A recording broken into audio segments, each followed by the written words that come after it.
Welcome to Remarkable Retail Podcast Special 8-part Summer Series, produced in partnership with CommerceNext. I'm Michael LeBlanc. And I'm Steve Dennis. This summer, we're mixing up our format to bring you fast-paced interviews with top retail industry leaders, all of whom graced the stage earlier this summer at the CommerceNext Growth Show in New York City. We'll be back with our regular format and Season 11 on Tuesday, September 2nd.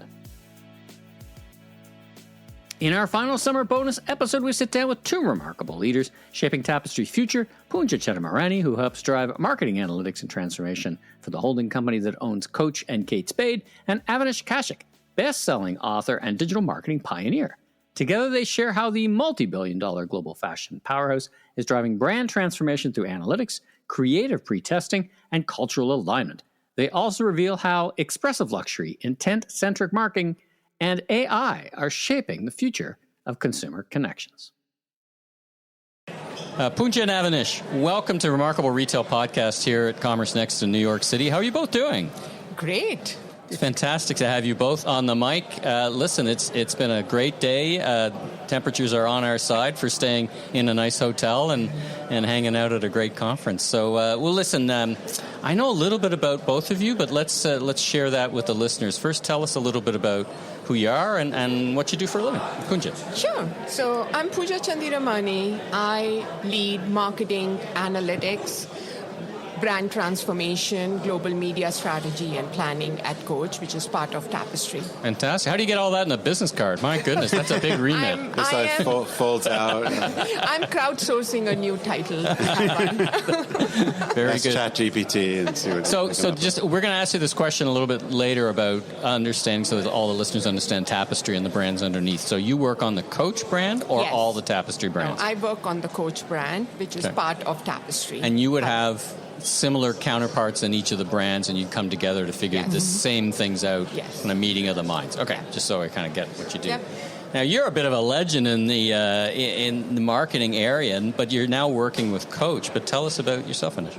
Yes. So I work at Tapestry, which is the home of Coach, Kate Spade, and Stuart Weisman. Oh, okay, gotcha. And I work with our CFO, Scott Rowe, and our President of International, Sandeep Seth, on global brand transformation. Okay. And prior to that, I still run an agency. Prior to that, I spent 16 years at Google. You've written some books too, right? Yes, two best-selling books. I tell people I'm famous. I mean, you've made your name in the trade, so if I can frame it that way, in understanding analytics and it's not just understanding search, but it's a broader kind of background of that, the kind of things you bring to your clients and that you're bringing to Tapestry, right? It's just more, would you describe it as, I will help you understand the meaning of analytics? I don't want to put words in your mouth. Yeah. No, I at the very core of what we do at Tapestry is intent-centric marketing. That's at the very core. We don't want to just shove people down funnels that don't exist, but we take a very customer into company view. So as we do intent-centric marketing around the world with our brands, a lot of that work is led, of course, by Pooja for Coach. We use data to be more agile, more nimble, more informed, use AI to go smarter, faster. So it's the underlying thing that enables the outcome we want, which is intent-centric marketing. So before we want to get into all that, but just to make sure people are tracking, if they aren't, I mean, I'm sure many in our audience will be familiar with Tapestry and the brands underneath. But Pooja, maybe could you just give us a quick overview of what Tapestry is, and then a little bit more, just so people kind of understand the consumer and competitive environment you're doing all this work in. So Tapestry is a house of fashion brands, and it has Coach, Kate Spade, and Stuart Weitzman. And if you are familiar with these brands, they're all North America brands. And Coach is a brand that is 80 plus years old. It's a global fashion brand rooted in heritage and craftsmanship. And Kate Spade is about 40 plus years old brand now, and has a very different brand DNA than Coach, but both lead in handbags category. Right. And do you like the the moniker accessible luxury, or not so much? Expressive. Expressive. Expressive luxury. Expressive luxury. Expressive, but not so expensive. Yeah. I think we moved away from talking about price value as like associating that.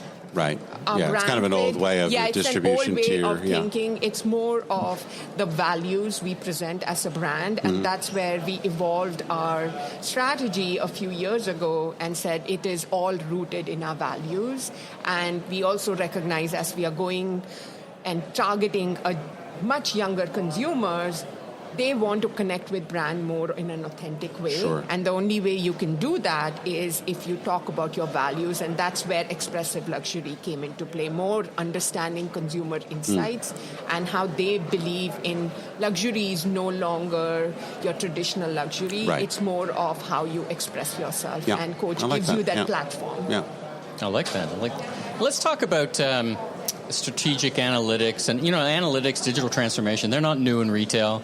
I mean, Steve and I, we were talking about those things 20, 30 years ago. So at what point are we at in the clock in terms of how strategic analytics, the role that they're playing, and is that role different? I mean, you both have rich careers in doing this. I'm sure sometimes it's evangelizing, sometimes it's kind of course correcting, but sometimes it's setting the course. So Pooja, start us off. How do you think about anchoring analytics in the brand strategy? You're obviously very versed in the strategy of the brand, but what role does it play, and have we moved that role farther and faster in retail these days? I would say I can speak for Coach. We have been on a transformation journey, so it's not an incremental change we've made with analytics. It's really transforming the brand using analytics. And the way I look at analytics is analytics drives insights that ultimately drives actions and provides business impact. And we have made analytics as like a key pillar and an enabler to grow our brand and transform our brand. So if we're in a baseball game, what inning are we in the world of analytics doing this kind of advanced strategic planning role in retailers? I mean, you've been, I think I used the word evangelizing before, but you've been talking about this for most of your career. Is it sticking now? Is Tapestry an outlier? Are they leading the way? Are there fast followers behind you? Talk about your context for that. Yeah. So obviously Tapestry is the best in the world. Like, out of the way. We call that a softball. That's how you made it through the screen. If you're not the best in the world, you're not on this podcast. So our listeners would know that. I am really proud of the transformation we have accomplished over the last 4 years under the stewardship of Sandeep, who used to be our CMO at Coach and is now the president of Tapestry International. He sort of started the ball rolling in truly thinking about analytics as something that builds a competitive advantage. So the way we think about it at Tapestry is every retail brand, lots of retail brands, our competitors, spend tons of money on brand marketing. Most of it tends to be based on faith. Mm-hmm. Trust me, it's going to work. 50% works. We just don't know which 50% is. Exactly. But at Tapestry, we have a very clear, focused playbook that uses some of the most advanced analytics to reduce the amount of faith as we make decisions for tens of millions of dollars of marketing and increase the amount of influence data can bring to it. Mm-hmm. So Pooja and I, if we're having a discussion around Coach, can go to our CFO, Alex, who's absolutely awesome, and actually help him understand what is the true incrementality of brand marketing. It's one of the hardest questions in marketing to answer, is that if we lift unaided brand awareness by 2 points, can we expect $100 million of revenue 6 months from now? Right. Or is it 5? Yeah. That's a super difficult question for most retail brands to answer. But it's something that we've started to do routinely at Tapestry. Interesting. We're not where we want it to be. I want us to be even faster and more insight-driven. But I'm really amazed at that we can go to our CFO and have a discussion about brand marketing. It's of course, when it comes to performance marketing, it's a little easier question to answer. We can do large-scale experiments. We have these machine learning algorithms. You got A/B testing regimes, all those things. interesting. But the fact that on brand we can bring data to bear with the lens of incrementality is something that has helped us build a competitive advantage at Tapestry across our brands. I got just one quick follow-up about the enablers for that. So I was doing analytics 20, 30 years ago, and it was hard, right? I mean, we didn't have cloud computing, we didn't have a lot of the advanced technology. Is that really been an enabler? Has that been a game changer in the world of analytics, both philosophically, but also the capabilities to crunch even bigger data with more precision?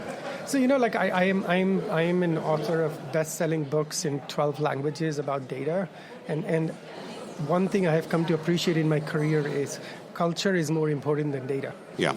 That's why I mentioned sort of Sandeep's name or Scott Rowe, our global CFO. Like, they bring a particular cultural vision to bear that allows data to speak up and do the things that it can do. That's the thing that's missing in lots of company cultures. At Google, I worked with the top 100 companies on the planet. Everything you can imagine, travel, insurance, retail, anything in between. And I find that you need to create the cultural headspace in a company where you have a welcome for data, a welcome for bad results that data identifies. And the belief in the data too, That's right? Exactly right. The belief in, is that really, are you telling me I didn't make any money in all that work? I know. Or I made this much money in all that work? Exactly. Like that A/B, it's hard to believe. So it's I remember one of the stories from our CFO, Alex, early on in this journey that Sandeep was taking us on. For the first 6-9 months, the results were bad. Mm-hmm. And yet there was this belief that, no, we're going to keep trying. We have this really solid foundation of data, and we're gonna keep going before we pull the plug on anything strategic that we believe in. That culture, I want to emphasize, its criticality more than cloud compute. Now, the fact that in that culture we now have access to more sophisticated algorithms, we can use AI in very creative ways. The fact that we have in Pooja's team staffed a team of human beings who can have access to all this extraordinary horsepower, that definitely accelerates the journey. But culture before data. Yes. So talk a little bit more, because Michael mentioned, I remember when I was on the leadership team at Neiman Marcus, I think I had a slide for the board that started out, "In God we trust, all others bring data," right? Which is a very cliche one of my comment, right? But and there's been competing on analytics. Like, there have been so many of these concepts that have been out there for such a long time, and I would say people very interested in leveraging customer insight, all these things. How many presentations have we been to for years where this is talked about? So yes, the tools are better, but what I'm interested in is how, maybe you can talk a little bit about your journey at Coach, because I know you worked on other transformation things. What's the unlock in getting the culture to change, or is it just kind of getting lucky? Like, I found sometimes in my career as a consultant as well as a leadership team, you kind of get lucky because you do get an executive who's got a bias towards a certain size, and that gives you that momentum. But there's got to be more to that, particularly in a complex of organization, going from these ideas and just saying, hey, look at all these cool new technologies. Now we can really do the one-to-one future 30 years after the book came out. So what is it that has really driven that change? I would say, and adding on to what Avinash was saying, I have done enough transformations in my life, and good and bad. And what I've noticed that works really well is when you have the right sponsorship and the belief system at the leadership level, where you have sponsors who believe in what you're doing. The second thing I would say is sometimes we overcomplicate things. So what has been really helpful, having Avinash on as our strategic advisor the last few years, we have been able to unlock those things by making it much, much more simplified. We have set right frameworks and right off the bat set the right expectations with the team. I use Avinash's quote that he says, and we use it all the time: don't judge the fish by its ability to climb a tree. And that is actually very impactful for us, because a lot of times when you're doing brand building activity marketing, you cannot go back and say, why didn't my sales turn around immediately? Right, sure. And I think that's where it's not only important to have that sponsorship, the right frameworks of how you measure things, but also making sure that you set the right expectations within your leadership to what should be the outcome of a marketing campaign you're running. Sure. So those things sound very simple, but when put together can be really powerful in unlocking a change. We'll be right back with Pooja from Coach and Avinash from Tapestry right after these messages. Promotional support for the Remarkable Retail podcast is provided by Crave Retail. What's retail's biggest blind spot? The fitting room. A shopper wants to buy, but can't get the help they need. That's why global brands partner with Crave Retail, the market leader in smart fitting rooms. Crave connects that moment to your business, giving shoppers a voice, associates real-time alerts, and teams the data to buy smarter. The result? Higher conversion, better decisions, a seamless experience. Learn how fast you can elevate your fitting rooms at craveretail.com. Physical retail isn't dead, but boring, unremarkable retail is dead or dying. So how do you become the compelling signal amid all the noise, distraction, transformative new technologies, and escalating competition? If you haven't read Remarkable Retail, How to Win and Keep Customers in the Age of Disruption, Steve's first best-selling book, what better time than now? You'll learn the most important trends shaping modern retail today, explore Steve's 8 Essentials of Remarkable Retail strategic framework, and be inspired to rise above the rest. Remarkable Retail is available just about everywhere books are sold, as well as on Audible and as an ebook on Kindle for just $9.99. Promotional support for the show comes from Find Mine. Why choose between brand storytelling and driving business results when Find Mine delivers both? Find Mine's innovative enterprise platform generates breakthrough customer experiences for top brands like Lululemon and Ann Taylor. And this fall, Find Mine's democratizing the magic with a new GPT-style system for marketers, merchandisers, and product managers that adds improved features to your customer journey without enterprise contracts or getting stuck in product development backlogs. To get a jump on the competition, join the waitlist today at findmine.com/remarkable retail. And one thing I'm interested, I guess, from a leadership standpoint is, and I don't know that I can, I guess I'm trying to think about, I've oftentimes seen people use fear as the motivator, that things are changing very quickly, you will get left behind, or the competition is doing this, and if we don't act and take these bold steps, we're going to be out of business, or we'll be in the zone of irrelevance, as I often phrase it. Other people more hope, but is there something, I don't know if that even makes sense as a question in terms of... It does. I think that our senior lead, our CEO, Joanne, very inspiring CEO, she has set sort of internal, optimistic, forward-looking vision. Mm-hmm. We would like to be X amount of revenue in Y years. And that's a very, very stretch, difficult goal to accomplish. But what she's sort of so great at, what Todd, our inspiring CEO of Coach, is great at, is translating that back to saying, this is like a fun, exciting, difficult thing we're going to go on. Right. And you know what? We might fall a little short of X or Y. That's not the point. The point is to try and hit there. And then Pooja's job and my job is to make sure that hope, that audacity is matched by fundamental change in the business across teams. That's a really hard thing to pull off. So one of the things that we emphasize together for our brands, Kate Spade and Coach, where we spend most of our time, is as we plan our marketing, we're going to focus on outcomes-based planning versus activity-based planning. Right. Most companies, most agencies do activity-based planning. And so now you have this hope from our global CEO, Joanne. It's like, hey, we're going to go to this really far thing. And what we've done is translated then this real practical thing that we can implement across 15 countries that allow us to make rapid progress there, or the way we use AI. It's really important that those two things have to meet.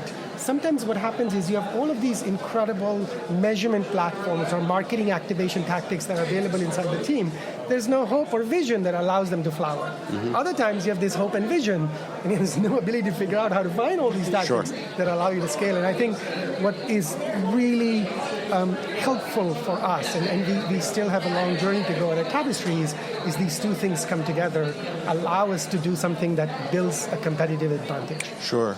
So I'm mindful of our time, and there's a lot we could get into, but I'm curious in terms of what you're planning to stay on stage, because we're catching you just before you guys are going to chat. For the benefit of our audience, are there any particular areas, I mean, it's convenient to talk about AI, maybe something else, but are there a few particular areas that you're really pushing on or have found success that might not be so obvious to? And we have a very diverse audience. I know it's probably hard to link, but anything that you're planning to talk about, this is an interesting area to explore, a rich area to develop. I would say the one area that is critical, and we don't talk too much about it, is creative pre-testing.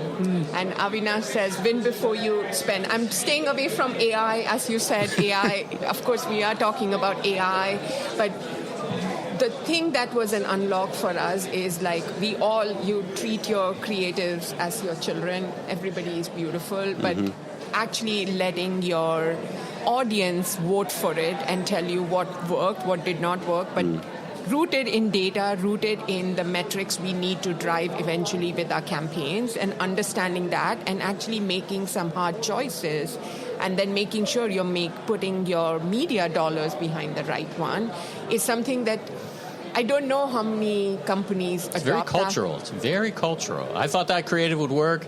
It didn't work. The data's wrong. Yeah. Kind of fighting that, right? Exactly. So that's like one of the things that we would be talking about, and I don't know if audiences have an appreciation for creative pre-testing. Because it's a creative is responsible for 60 to 70% of the impact of all of your marketing. Just a piece of creative. A little thing in the display ad, a little 6-second pre-roll you run on YouTube, or a 30-second ad you run on TV, or the billboard that you see outside this building. That's responsible for 60 to 70% of success. So it's at Tapestry, we use a company called Human Made Machine, and it allows us to test that creative before we spend money against our intended target audience. Right. So our CMO may think that our creative is a gift to humanity. Is that true? And this is where those two things come together. One is our CMO, who's June Silverstein, who's one of the most visionary creative people that I've worked with in my life. Right? It's extraordinary. Pooja and I can go to June and say, this is a great creative we've built under your stewardship. We're now going to test it with real people. It's a difficult thing. But the fact that we can go out, find 300 people in test, 300 people in control, expose the creative to them in the real environment, and be able to predict the likelihood that it will win in the real world. And sometimes we get results that June may be excited about, our CMO. Other times maybe not. But the fact that we built this engine allows us to be really strong. Sure. Just really quickly, though, in terms of what you're measuring, is it intent to purchase? Is it brand affinity? Like, what are the kinds of things that you're really measuring in those tests? We have two simple things. As Pooja said, we've dramatically simplified what we do. So at the end of the day, all marketing, as we think in annual investment terms, has to drive incremental revenue, and we measure cost per incremental sale driven by marketing. Just two. Yeah. Both based on incrementality, not attribution, not all that crap. Two things. Second, for our brand marketing, because we're a brand-led business, we use two simple metrics, and we solve for a KPI called unaided brand awareness, the hardest one to solve. Unaided brand awareness, and we measure the number of people lifted and cost per individual lifted. You see the cousins on both sides. Right. At the end of the day, when we go meet our CFO, Alex, that's what we're taking to him as proof that marketing has an incremental impact on the business, and then we ask for tens of millions or more dollars. Well, at least you have some evidence, right? So, well, this has been terrific. I know you guys got to run. We're really so grateful we were able to catch you here at CommerceNext, and a lot more I'm sure we could learn from you, but we're grateful we got you for 15 or 20 minutes today. So thanks for joining Michael and myself on the Remarkable Retail Podcast. Thank you. Thank you. Thank you. Thanks for listening. Please don't forget to give us that 5-star rating and review wherever you enjoy your podcast. And be sure to subscribe and check out our latest retail store tour videos on the Remarkable Retail Podcast YouTube channel.